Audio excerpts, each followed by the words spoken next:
What is your name and what office are you running for? My name is Jason BALE, and I'm running to be the City Councillor for Ward Gar-ee-he-o. Why are you running? I used to work in that office previously. I have a pretty good sense of what the community was saying prior to this council, and so when I don't see that reflected in the council's voting record, it causes concern for me. So I'm running to make sure that the voices of the residents are being heard at City Hall. What is your most recent job?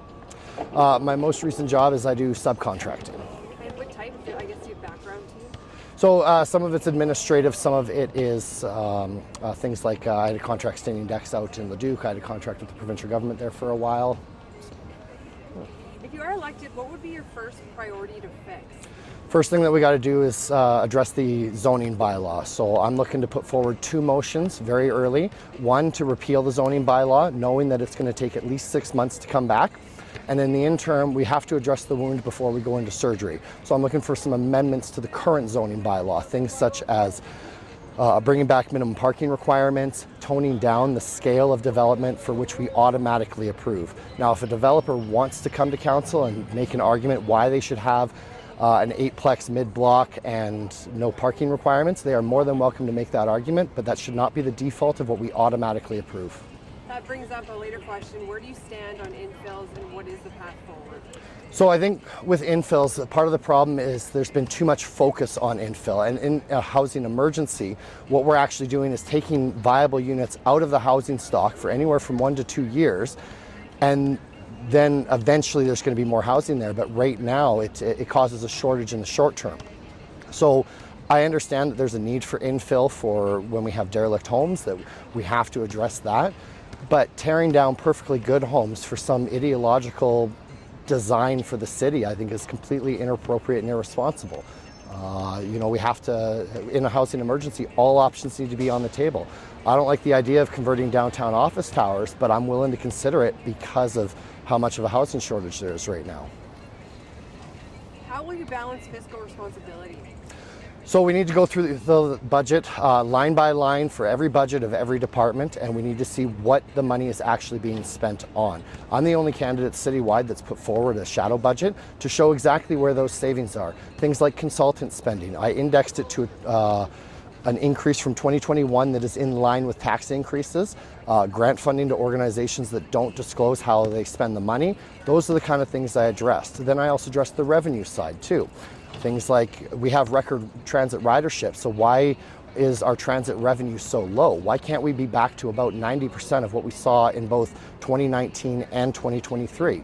We have lots of complaints about people speeding through neighborhoods, but we don't have police on the streets pulling people over, giving people demerits, and getting that fine revenue in. So again, just back to 2019 and 2023 levels. Construction along timelines have been frustrating Edmontonians. What would you change, if anything, about how Edmonton plans and delivers these projects? So I think that responsibility ultimately falls on council. They know the timelines of these projects when they're approving them.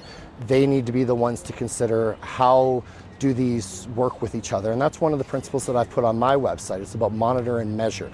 We have to look at what we're actually passing and how that conflicts with other policies. So when it comes down to construction timelines, they need to say, if we're going to do this road, what other roads are going to be closed at the same time? And then what happens when that project inevitably goes over schedule? How would you make Edmonton safer? Well, I think the first thing that we need to do is send a message through the police and the police commission that we are not tolerating crime. We'll help people up that are experiencing economic downfall. We're about 10% unemployment rate right now in Edmonton, and so I understand that there's a bit of economic desperation, but there's people who are just bad faith actors that need to be addressed. I think part of that comes from the messaging. There was a lot of messaging from this council about defunding the police, and whether or not what actually happened is irrelevant, because criminals felt empowered because they felt like the city didn't support the police. Residents felt afraid because again, they feel that the city didn't support the police. So it caused this chaos just with the perception, and as a result, we got more crime out of it. We need more police on our streets. I've actually set up a community policing program in the past, and just by having police talking to dog walkers, we shut down 3 meth labs in the first year,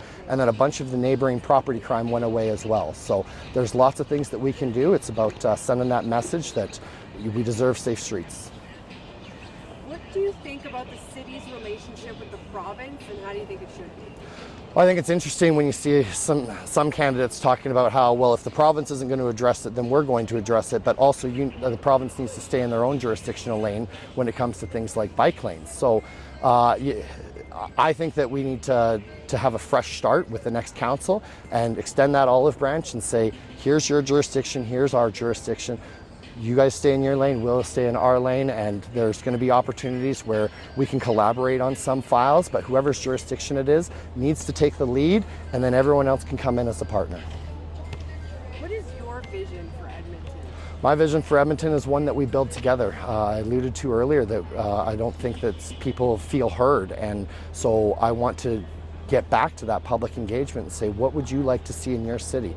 The people who live in the neighborhoods are the ones that know best on what kind of designs that they would like to see in that, what kinds of hyper-local issues they're addressing, and so those are the people that I want to engage with and consult with to address these kind of issues. If you are elected, what is one thing you want people to remember you accomplished at the end of your term? That increase of public engagement. I think that is the root, I think, of most of City Hall's problems, is that they just don't properly engage with people. And so if I can address that, then I can address generations worth of issues just by having that proper consultation with the public.